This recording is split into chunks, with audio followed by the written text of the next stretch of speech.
To be honest, I don't care to be remembered as a pioneer, as a champion. What I want people to take away is that I'm a human being and I persevered.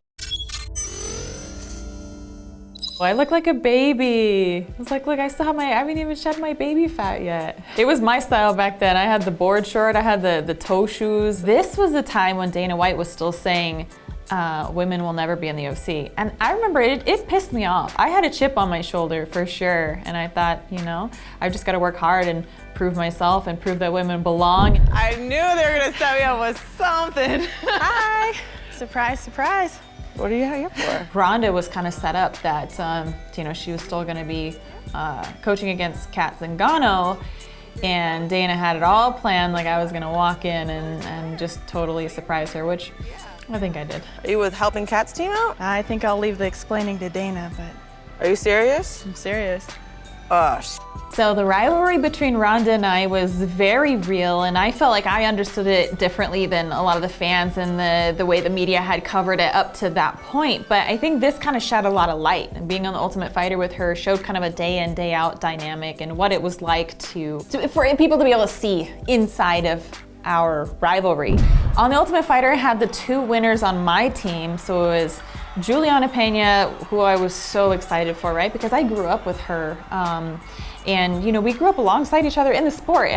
And so many people thought I was crazy for picking her, but I had trained with her and I knew what she was capable of. So watching her get this win here just reminds me how far she's come, how far I've come, how far the sport of women's MMA has come. And now look at her, she's fighting for a world title next. So very proud of her. It was, it's a good memory, definitely a good memory. I remember she calf kicked me. That was before calf kicks were cool, and I was like, oh, I felt that one in the fight. And now you see the evolution of the sport. But she was a little ahead of the game. Very strong girl. Getting a win over her was, first UFC win, right? It was great. What a great battle. She came very close to finishing her. I feel like I started to hit a stride there, and that's kind of what that momentum from this fight kind of carried all the way through to the title fight. About 2 minutes away from going the distance for the first time in a championship fight. There it is. So this is the 5th round. I'm going in for the desperation takedown. It's like I've got to find a way to get this to the ground. I've got to risk everything. Forget the game plan. It's all got to go out the window. And remember my coach, Robert Fall, is telling me that if I put the right pressure on her, she's gonna have 2 choices: to stay under me and pay the price, or make a mistake getting up. So she was choosing to get up because she's, Holly's a fighter. She made a mistake, she lifted her chin, and I sunk that choke in. The new UFC Women's Bantamweight Champion! And I just remember being like a dog on a bone, like I am not letting this go. I remember thinking, can this woman breathe out of her ears? Because it felt to me like eternity. Like I was squeezing that choke what felt like forever, and I was so afraid the time was gonna run out. I am here with the new Women's Bantamweight Champion of the world, Miesha Tate. How does that sound? I waited so long to hear you say that, Joe. I have become a champion, but the best is yet to come. Like, I want to be the first mom of 2 to be a world champion. But I'm announcing my retirement, you guys.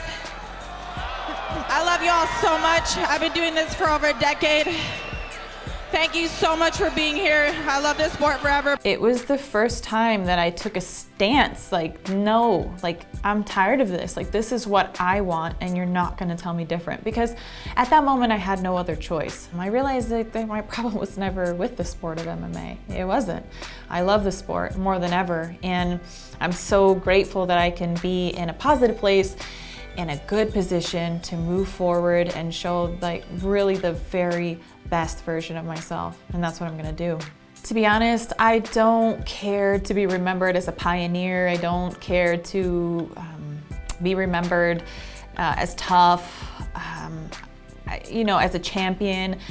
What I want people to take away is that I'm a human being and I persevered. Because I think everyone can do that in their life. And I believe that I came from such a awful place in my life, and I was able to turn it around And if I do everything that I'm set out to do, you know, that's the message that I want people to see. Is like, you know, we're all humans, we're all connected in one way or another, but there's always a way, there's a better way, and there's light at the end of the tunnel.